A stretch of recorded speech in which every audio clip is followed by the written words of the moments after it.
Wall Street heavyweight Jeremy Grantham warned recently that despite the S&P 500's bad start to the year, he predicts more stock market falls. He said it's likely that there will be considerably more pain before this is finished. If Grantham, the chief investment strategist of asset management company Grantham Mayo Van Otterloo, is correct, the S&P 500 will fall another 25% from present levels, and things might worsen from there. Since last year, Grantham has claimed that U.S. equities and the housing market are in a superbubble, caused by an age of widespread speculation in hazardous assets.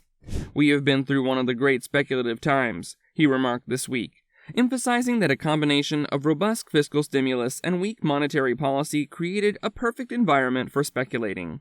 So, what are expert stock market predictions for the remainder of 2022? 2022, a roller coaster trip for investors.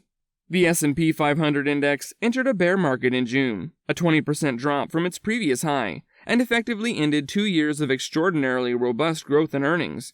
Stocks have since risen, with all three major indexes recording their largest one-day percentage increases since June 24, but there's no assurance such benefits will last.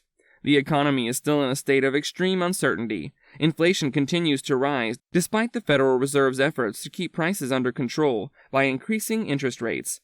The housing market continues to become more expensive as mortgage rates rise, and stock market sectors that have thrived over the last 2 years, think tech companies and work-from-home stocks like Zoom and Peloton, are no longer operating as well. As earnings seasons begin, investors are looking for indications about the status of the economy and the stock market's anticipated direction in the coming months. A recession might be on the way. Wells Fargo Investment Institute experts predict a slump, citing a protracted period of increased inflation and the Fed's forceful policy reaction. "We are forecasting a recession that will likely begin shortly," as per Scott Wren, senior global market strategist, in a research note on Wednesday.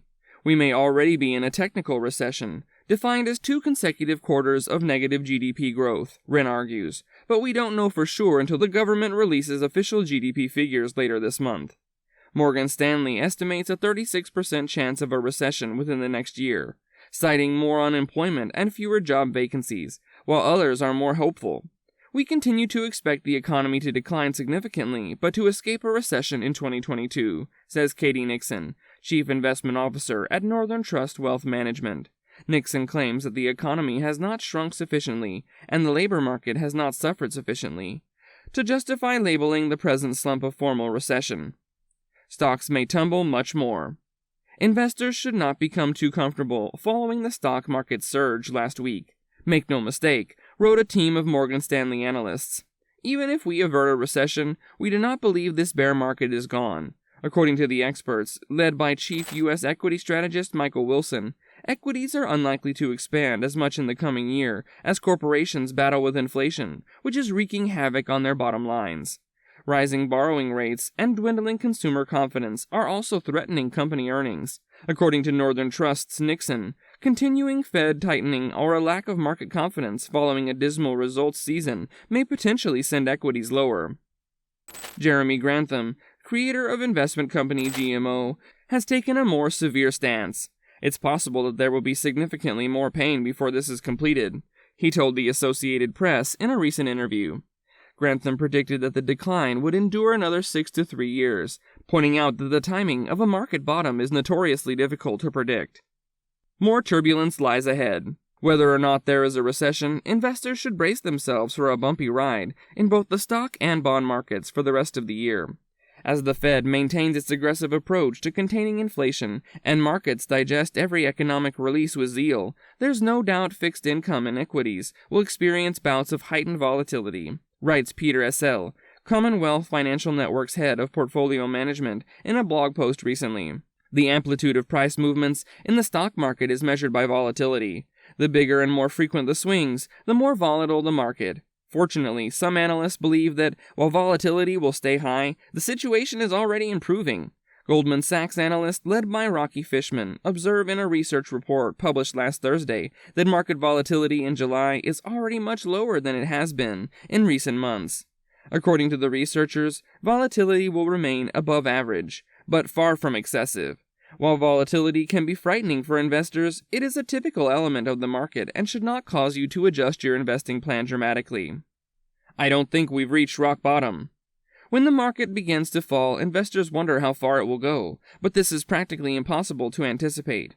When you see your stock portfolio drop by 20% or more, investors receive a wake-up call, according to Thomas Muoz, financial life advisor at Telemus, a financial counseling service. I don't believe we've reached rock bottom, he says. Based on what we've observed in the first half of the year, the market has suffered a substantial drop of more than 10%. His words of wisdom: continue to invest on a regular basis. In situations like these, dollar cost averaging works. Always justify your investment to yourself. That's something to remember when things are uncertain. The market despises uncertainty. The stock market in the United States anticipates and prices breaking news in real time. With so much in flux, it's difficult for investors to keep track of what's going on day to day. With additional Fed meetings expected this year, this equates to a tumultuous market environment that will endure for some time.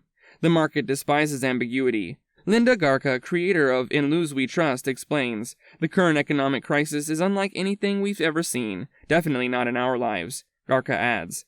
Garca advises sticking to your investment strategy and keeping your eye on the horizon, because investing is a long-term game. We may be down another 20%. According to Lori Van Dusen, founder and CEO of LVW Advisors in Rochester, New York, the next 6 months are about preventing causing more losses in your portfolio rather than generating your own projections. It's about knowing what you own.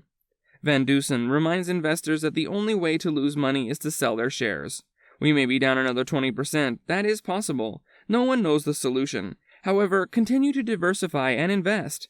That is the finest counsel I can give you for the next 6 months, she adds. I don't think the worst is over. Much with how turbulent this year has been thus far, we should be prepared for even more changes. Consumer spending is changing, and the total combination of causes is unlike anything else that has come before. Then there's the Fed, finally hiking rates, and the geopolitical difficulties with the Ukraine war, which obviously doesn't assist inflationary pressures in terms of oil, gas, and food supply. That's all stuff we haven't fully processed yet. We're going to feel some of it into 2023. Says Melissa Buchelon, certified financial planner and managing partner of Soundview Wealth Advisors in Savannah, Georgia. There are opportunities to buy. Everyone wants to sell when equities are on sale. People want to get in at their highest pricing, says Allison L. Nix, partner and portfolio manager at Crestwood Advisors in Boston. However, if you're able to continue investing, you will gain from the greater risk you are taking now and for the remainder of the year. Money psychology may be emotional for investors, Nix explains. Despite good values, investors have been in that mentality for the first half of 2022.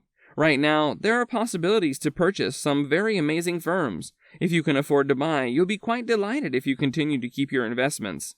How to prep yourself for 2022's second half. Our analysts believe that the rest of 2022 will most likely be a turbulent ride.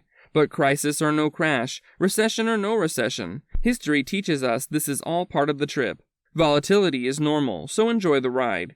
It's difficult to forecast what will happen in the next 6 months, but analysts believe that market volatility, with dramatic ups and downs, is to be expected. Also, as the market shifts and flows over the next 6 months, experts believe that it is better to keep on your assets and ride the wave.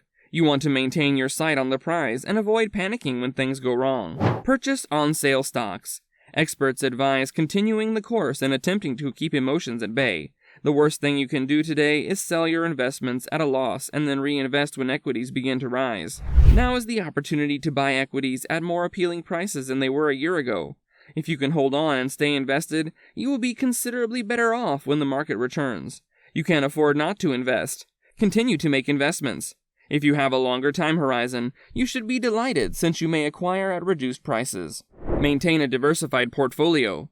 Portfolios that have been on the market for a long time and are diverse perform well. Diversification entails holding a diverse portfolio of equities from various businesses and sectors. If one firm or industry suffers, the other can pick up the load. Experts encourage investing in low-cost, broad market index funds because they provide quick diversification and help to safeguard your wealth. Investing can help you beat inflation, as the cost of living rises due to inflation. It is critical to invest your money. Historically, the stock market has seen an average annual return of 10% every year. Inflation is already nearing 9%, the highest level in 40 years. So by investing and diversifying your portfolio, you can protect yourself against inflation.